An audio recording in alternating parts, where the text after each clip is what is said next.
Good morning, তোমরা সবাই কেমন আছো? আশা করছি সবাই খুব ভালো আছো, আর আমিও অনেকটা ভালো আছি। তো চলো তোমাদের সকলকে আমার চ্যানেলে স্বাগত জানিয়ে আজকের আরেকটা নতুন ব্লগ স্টার্ট করা যাক। আজকে হচ্ছে 26শে অগস্ট আর এখন বাজে সকাল 8:22। আর এখন থেকেই স্টেশনে বসে আজকে আমি ভিডিওটা স্টার্ট করলাম। সকাল সকাল আমরা তো পৌঁছে গেছি স্টেশনে, তবে বৃষ্টি কমছে না কিছুতেই। গতকাল রাত থেকেই বৃষ্টি শুরু হয়েছে আর সারা রাত একদম ননস্টপ বৃষ্টি হয়েছে, একটুকুও বৃষ্টি কমেনি, সকালবেলাতেও কমেনি। তবে মাঝে একটুখানি হালকা ঝিরঝির হচ্ছিল, সেই টাইমটাতে আমরা বাড়ি থেকে বেরিয়ে স্টেশনে এসে পৌঁছেছি। তবে স্টেশনে পৌঁছানোর পর আবার যেই না সেই ঝমঝমাঝম বৃষ্টি শুরু হয়েছে। দেখো পুরো প্রচণ্ড বৃষ্টি হচ্ছে। চলো তোমাদেরকে বৃষ্টির আওয়াজটা একটু শোনাই।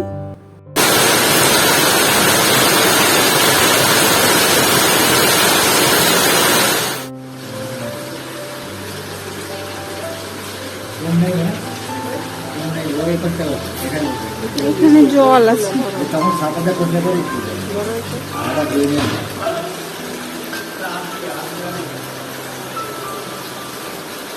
ছাতা ঠিক হলো?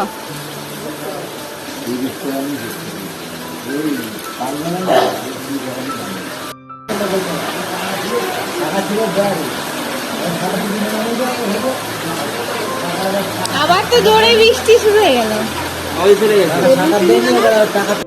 আমাদের বেরোনোর কথা ছিল বাড়ি থেকে আরও সকালবেলাতেই। একবার ঘুম থেকে উঠে আমরা বসে থেকেছি, কিন্তু বৃষ্টির কারণে একবার ভেবেছিলাম যে আজকে বেরোবই না। কিন্তু পরে যেই বৃষ্টিটা একটু কমেছিল ভাবলাম যে বেরোনো যাক, কারণ আজকে যাওয়াটাও জরুরি ছিল। যাচ্ছি আমরা শিয়ালদায় ডক্টর দেখানোর জন্য, আমার চেক আপ আছে। তো আজকে না গেলে আবার একটা সপ্তাহ অপেক্ষা করতে হবে, পরে সোমবার যেতে হবে।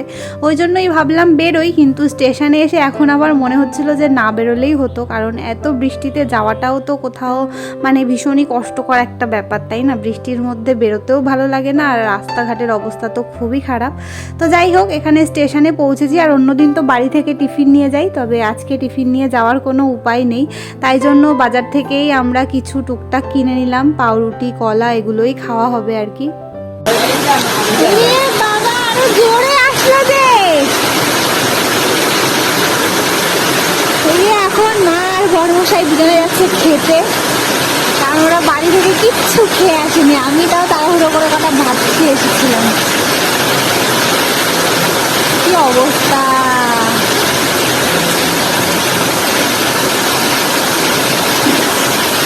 আর বৃষ্টি দেখো আরো জোরে আসছে রে বাবা, কি করে আমরা যাবো?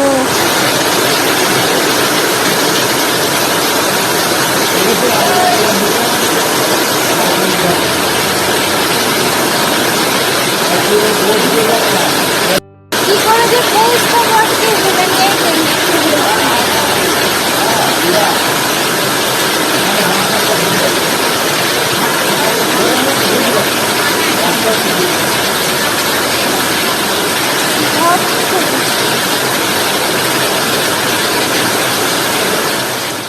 স্টেশনে তো অনেকক্ষণ বসলাম, আর এখন প্রায় ট্রেনের টাইম হয়ে গেছে। আর ভাগ্যিস বৃষ্টিটাও একটু কমেছে, না হলে ওরকম বৃষ্টি হলে ওর ভেতরে কি করে ট্রেনে উঠতাম জানি না, পুরো ভিজে টিজে যেতাম আর কি।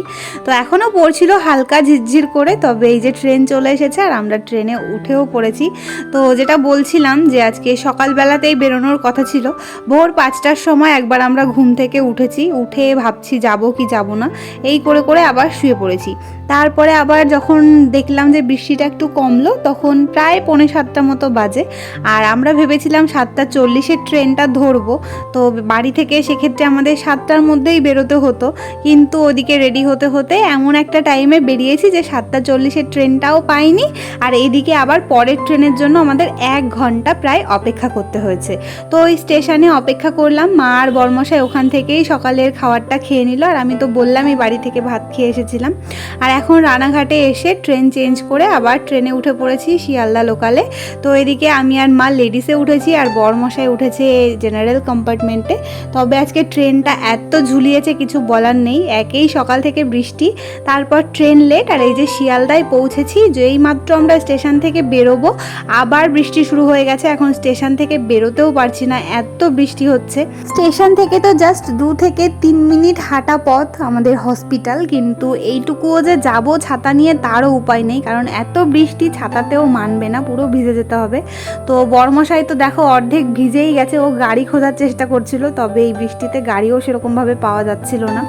লাস্টে আমরা একটু ওয়েট করে দেখলাম যে আর ওয়েট করলে ওদিকে ডক্টর চলে যেতে পারে, সেই জন্য একটু বৃষ্টিটা কমার পর ছাতা মাথায় দিয়েই জামা কাপড় গুটিয়ে কোনো প্রকারে হেঁটে হেঁটে কষ্ট করে এসেছি, এসে ডক্টর দেখিয়ে নিয়েছি আর এখন আবার বেরোবো। ফাইনালি ডক্টর দেখানো হলো বাবা। এখন আবার দেখো বৃষ্টি নেই, আমরা আসার সময় কি বৃষ্টি আর এখন বৃষ্টি নেই। এই অবস্থা থাকতে থাকতে আবার স্টেশন অব্দি গেলে হয় না। চলো তোমরা ভিডিওটা দেখতে থাকো, খিদে পেয়েছে প্রচণ্ড। বড়মশাই ওষুধ নিচ্ছে, ওষুধ না হোক তারপরে স্টেশনে গিয়ে কিছু খাবো। হ্যাঁ, স্টেশনে এসে আর সেরকম কোনো ভিডিওই করতে পারিনি, কারণ আমার এত কষ্ট হয়ে গেছিলো। আসার সময় আবার বৃষ্টি হচ্ছিল, ছাতা মাথায় দিয়ে এসে ভীষণই টায়ার্ড হয়ে গেছিলাম। তো একটা জায়গায় বসেছিলাম খানিকক্ষণ, তারপর ট্রেন আসার পর ট্রেনে উঠেছিলাম। আর ট্রেনে উঠে আমরা যে রুটি কলা এগুলো নিয়ে গেছিলাম, বাড়ি থেকে জাস্ট দুটো ডিম সেদ্ধ করারই সময় পেয়েছিলাম, তো ওটাও নিয়ে গেছিলাম।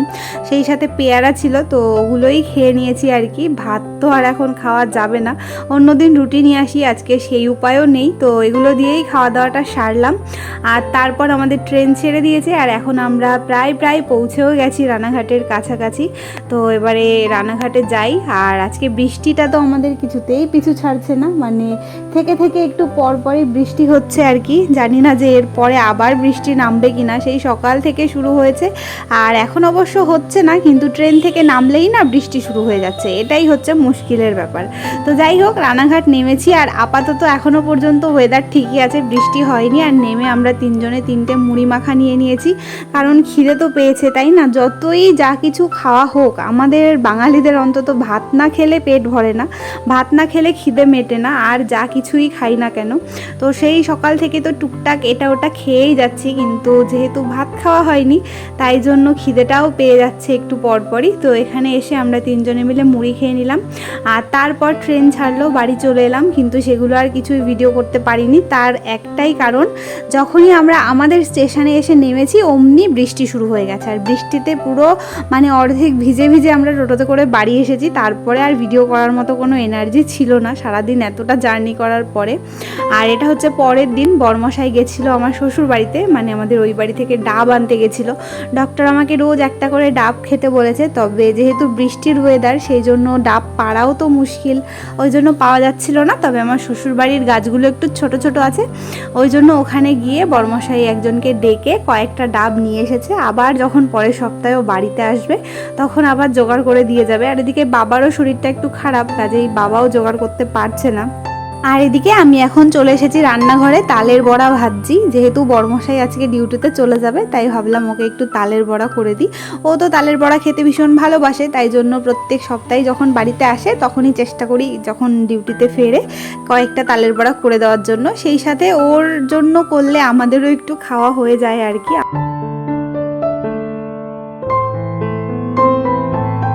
আমি তালের বড়া করছিলাম আর মা ওদিকে রান্না করছিল, আর রিমা এখানে ততক্ষণে কয়েকটা আমন্ড ভিজিয়ে রাখলো। আমি না রাতের বেলায় আমন্ড ভিজিয়ে রাখি না, কারণ রাতের বেলায় ভিজিয়ে রাখলে সকালবেলায় সেটা খেতে আমার না কেমন যেন লাগে, ওই জন্য সকালবেলাতে বা দুপুরবেলাতে ভিজিয়ে রাখি, 3-4 ঘন্টা ভিজলে তারপরে খাই, অসুবিধা হয় না। আর ততক্ষণ এদিকে মায়ের রান্না বান্নাও হয়ে গেছে, তো কী কী রান্না করেছে সেটাই তোমাদেরকে দেখাচ্ছিলাম। কচু দিয়ে চিংড়ি মাছ দিয়ে একটা তরকারি করেছে, শাপলা দিয়ে আর মায়া মাছের তরকারি করেছে, এদিকে করেছিল তেল পটল বা পটলের মালাইকারি, আর তার সাথে ছিল ডিম আলু দিয়ে ঝোল। তো এটাই হচ্ছে আজকে দুপুরের খাবার দাবার ছিল। আর ওই ডিমের ঝোলটা ছিল বরমশাই টিফিনে নিয়ে যাবে বলে, তো ওদিকে ওর টিফিন আমি গুছিয়ে দিলাম, রুটি করে দিলাম। আর এখন এসেছি একটুখানি জামা কাপড় ইস্ত্রি করতে, যেহেতু বাইরে বৃষ্টির ওয়েদার। 2-3 দিন আগে বরমশাইয়ের সমস্ত জামা কাপড় কেচে দেওয়া হয়েছে, কিন্তু সেগুলো কিছুই শুকিয়েছিল না, হালকা ভেজা ভেজা ছিল, তো ওই জন্য ওগুলো আবার আমি ইস্ত্রি করে করে শুকিয়ে দিয়েছি। আর এখন ওর রুমালটাকে শুকাচ্ছিলাম, কারণ এটা এইমাত্রই ধুয়ে নিয়ে আসা হয়েছিল।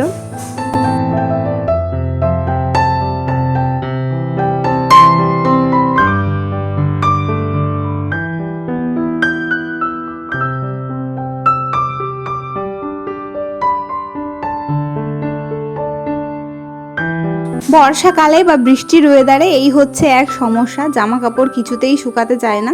তবে ইস্ত্রি করে নিলে তবুও কাজ চালানো যায় আর কি, ওই জন্য ওকে করে দিলাম। আর এখন সময়ও খুব একটা ছিল না, তাই বসে বসে আর সুন্দর করে করতে পারিনি, দাঁড়িয়ে দাঁড়িয়েই ওকে যা পেরেছি করে দিয়েছি, একটু শুকিয়েছে তো।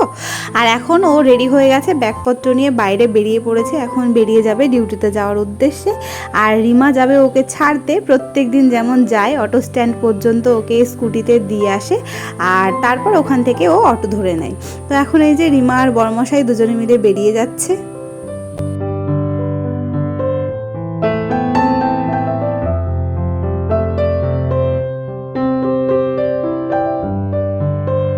বর্মশাই এখন চলে গেছে, আর এই যে আমিও খেতে বসে পড়েছি স্নান দান করে। তো যা কিছু মা রান্না করেছিল সেগুলো নিয়েই বসে পড়েছি, সবই পছন্দের খাবার, শুধুমাত্র কচুটা ছাড়া। কচু খেতে অতটা ভালো লাগে না, তবে এই পটলটা খেতে আমার ভীষণই ভালো লাগে। শুধু এই পটলটা হলেই আমার খাওয়া হয়ে যায়।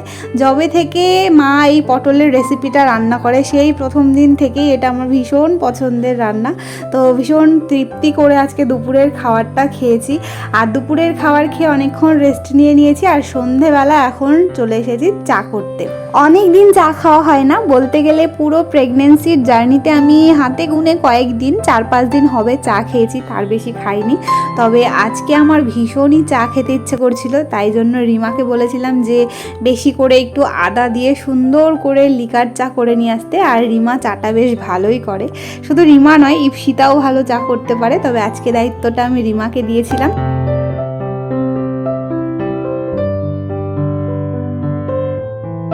আর রিমাও আমার কথা মতো বেশ অনেকটা আদা দিয়ে ঝাল ঝাল করে লিকার চা করে নিয়ে এসেছিল।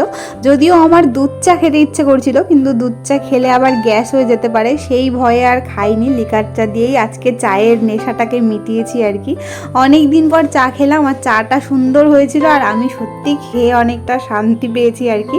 তবে আজকে চায়ের সঙ্গে বিস্কিট খাবো না, চায়ের সঙ্গে খাবো এই টোস্টগুলো। আমার বিস্কিট দিয়েও ভালো লাগে, তবে বিস্কিটের থেকে এই টোস্টগুলো দিয়ে চা খেতে না অনেক বেশি ভালো লাগে।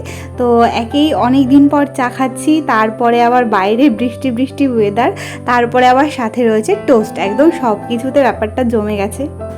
আমাদের খাওয়া দাওয়া হয়ে গেছে, বাবা মা শুয়ে পড়েছে, আর এখন আমরা আম কেটে নিয়েছি 3 বোন, আমরা এখন আম খাবো। তো তোমরা ভিডিওটা দেখতে থাকো।